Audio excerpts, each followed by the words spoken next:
Hello, today for review I've got a really good earphones that were released, I don't know, about a year ago or even more, and unfortunately I missed the opportunity to review them as when they were released. But anyway, it's still a really good competitive model that is worth attention, so I decided to make a review for it. And by the name of this video you already know that it's ikko OH10. Some time ago I reviewed their first hybrid model OH1, and it was a pretty good hybrid earphones with natural resolving but at the same time mature sound. They are sold now for about $120. And upgraded model OH10 was released soon, and it features a lot of interesting ideas. The price is higher, it costs $160 or $170 on the official site. I will add links to the description, and let's have a closer look at what they offer here. You know, what I like in reviewing earphones, sometimes it's really interesting to see the character of the person who is responsible for the earphones. It's fun to unpack new earphones and listen to them, test them, and see what product manager is thinking of how they are packed, how they are presented, what is in the accessories set. So was the product manager trying to give you more accessories or more fancy packaging, or just focus all resources on sound? It's interesting. And actually ikko trying to balance everything, but at the same time they have their own style. You can see package is nice, simple, interesting graphics, maybe it means something, but not for me. Pretty big box for affordable, relatively affordable earphones, so looks stylish. And on the back side there are technical specifications, actually not technical specifications, just basic features, so ergonomic design, copper cavity, and it's titan coated if I read right on their website. Basically, let's proceed to the internals, how they are opened. So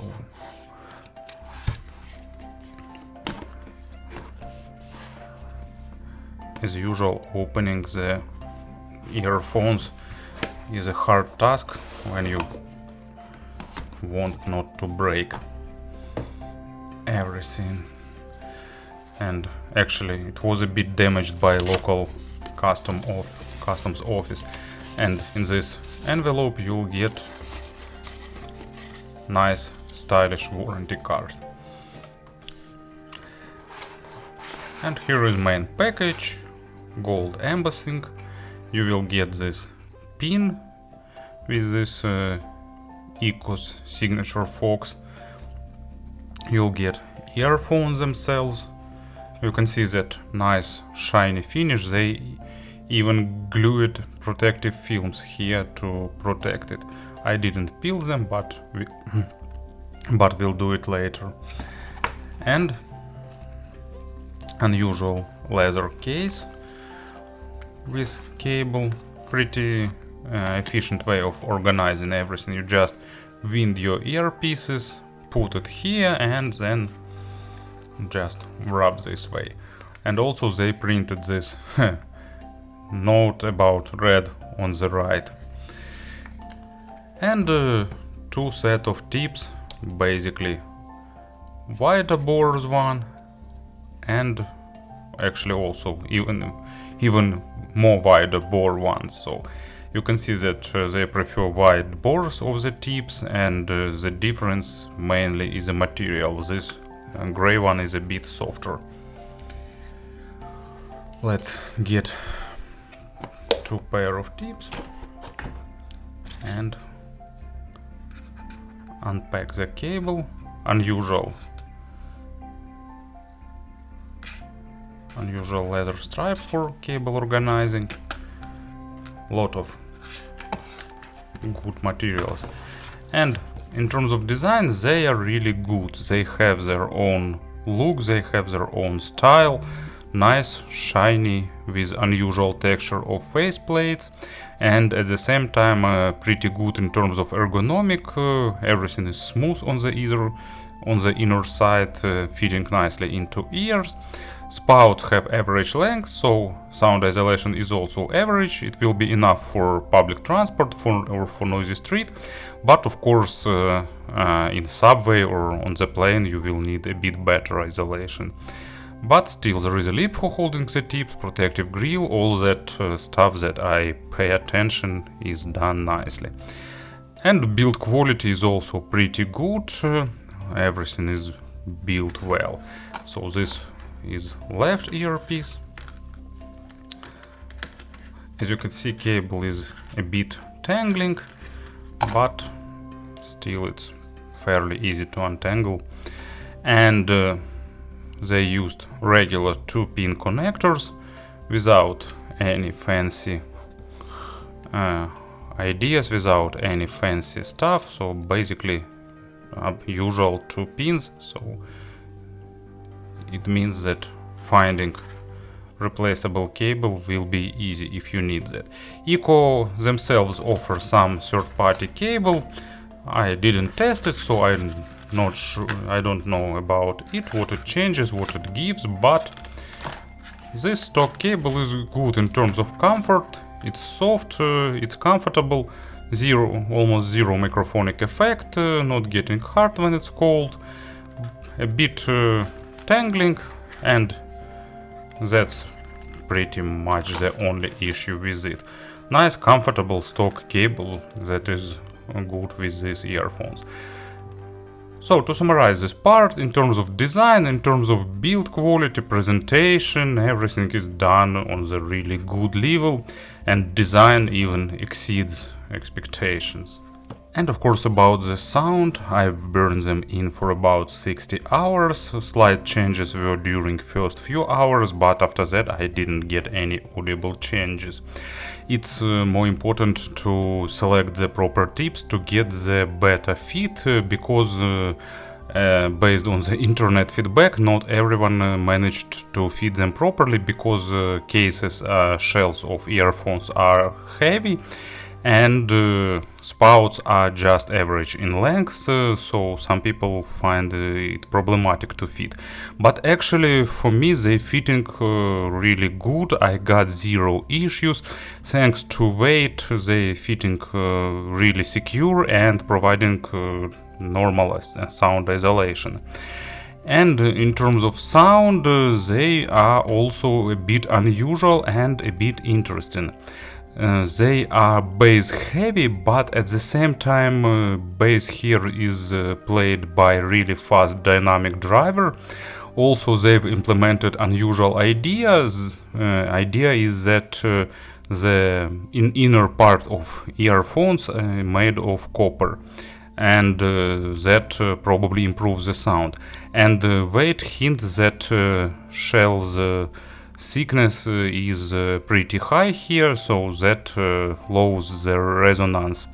And that bass is complemented with good balanced armatures, giving nice clean and crisp mids and upper treble. So basically it's a strong V-shaped signature, but at the same time it's sounding pretty technical thanks to good resolution, and it gives a pretty pleasant listening experience. So let's have player on the table. I will use a Hibis R8 now. I really like this pairing. Also, I've read that cable rolling helps to improve the sound here.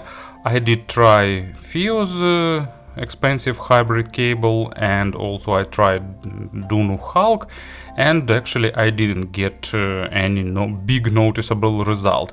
Maybe treble improves a little bit, but not much, because this model has its own style and signature, and cables that I've tried didn't change it much. But maybe there are some other options that could be used here. Anyway, bass here is really tasty. It's accented, accent is slightly above average, but at the same time I can't call this model bass head, because bass here is compensated by the higher frequencies, and that's not a typical bass head model with accented lows, with normal mids and recessed treble.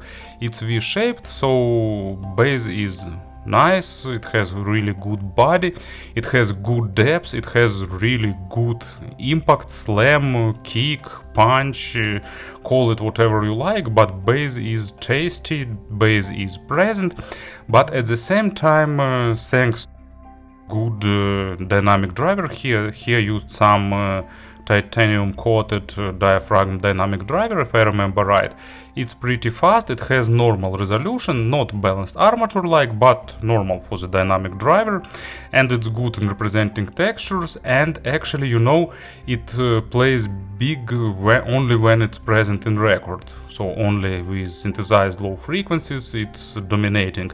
But when it comes to some acoustic instruments like double bass, for example, some drums or something like that, bass here has really good quantity and pretty nice quality, with a lot of small nuances and sounding pretty live and realistic. So really tasty, well balanced bass that can satisfy both sides, those who like quantity and those who like quality, because quantity is present when it's necessary, but it's not dominating when it's not present in the mix.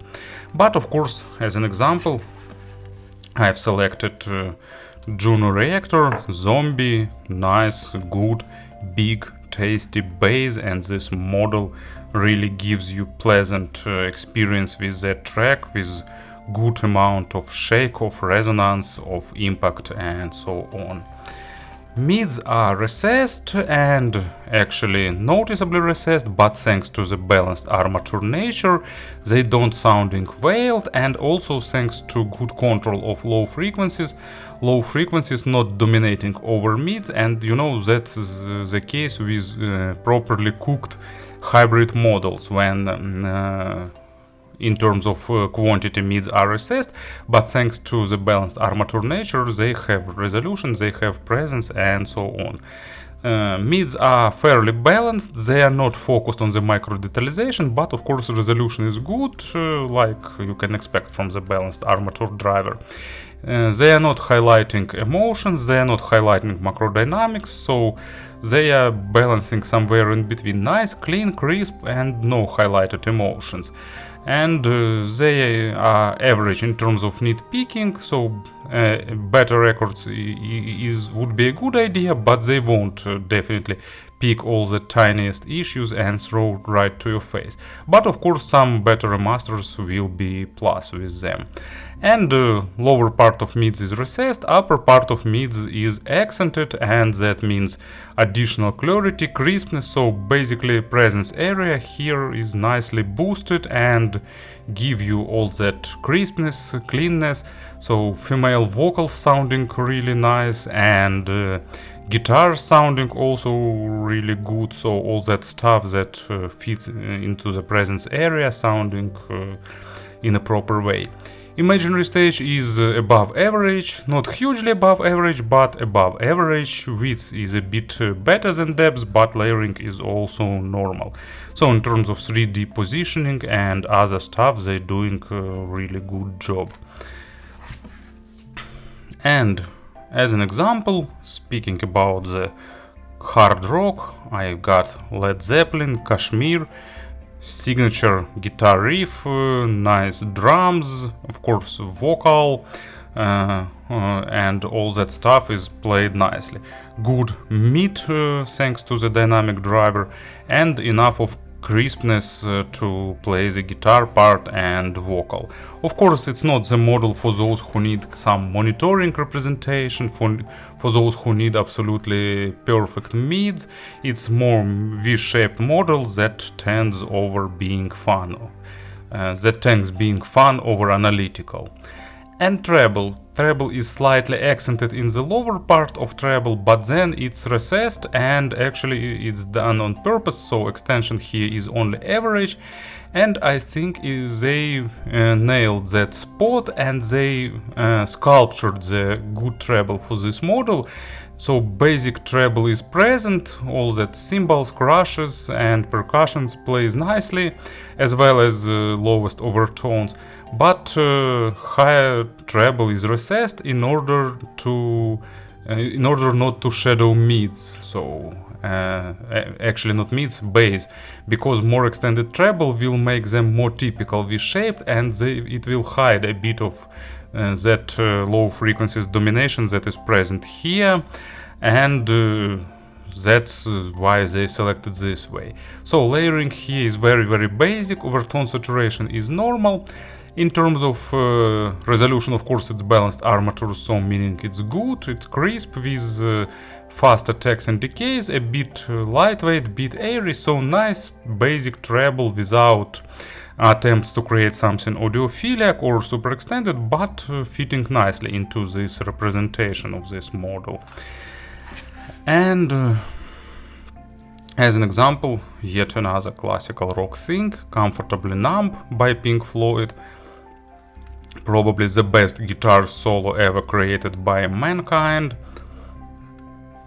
There are two of them, but of course I mean second one. But also first one is also nice, but it's shorter, and a lot of keyboards, nice vocals, so a lot of instruments that have higher pitched notes and some overtones, and this model plays it nicely. You won't have that sense that you lacking treble. In terms of pairing, they are average in terms of sensitivity. If I remember right, it's 108 decibels or somewhere there, and 18 ohms of impedance, so they don't require super powerful source, and at the same time they are not super noise picking, so somewhere in between. And best pairing for them is some natural player, I don't know, the lowest possible option here is Heidi's AP80 and FIO M11, something like that. Or something not that focused on the resolution, like Ibasso DX160, Shanling M6, something like that. If you are a big fan of bass, probably high B-dubs could be also a thing, but for me it's a bit too many bass with them. But it's a matter of preferences. And speaking about the conversions, just few models to serve as a reference. FIO FH3 has less bass with less depth than here, but with a bit more forward mids and a bit more extended treble. So this one is a bit more bass accenting. BQ EYZ Spring more linear overall with more extended treble, but it's more focused on the emotions and more highlighting them. I don't know, Shure Tape Pro that I reviewed recently, bit less bass, especially sub bass. This one is really good in terms of sub bass presence. Not super accented, but it has a bit more presence and a bit more focus on the micro contrast on the mids, but not the much difference. And also Shure Tape Pro has a bit more extension on the treble. So a lot of other models here, of course, but I don't see much sense in comparing them all, like C Audio L3 or TRI Star C. They are more different, they have less bass and different mids representation, bit more extended treble, so different tuning. This one is really, this model really has distinguishing signature tuning with nice but not overdone bass. Really good, you know, it's probably my type of bass heavy model. It has a slight accent, it's tasty accent, but at the same time you won't lose mids, you won't lose technical stuff like resolution, and they also you know, I can't say that they are comfortable on treble, but they don't have that super extended treble, so that means that they are more comfortable for vast majority of people in terms of treble. And of course they are superbly built, and I like that companies like ikko or ikko exists, offering unusual signature and nice design ideas. Thank you for listening, thank you for your attention, and have a nice day.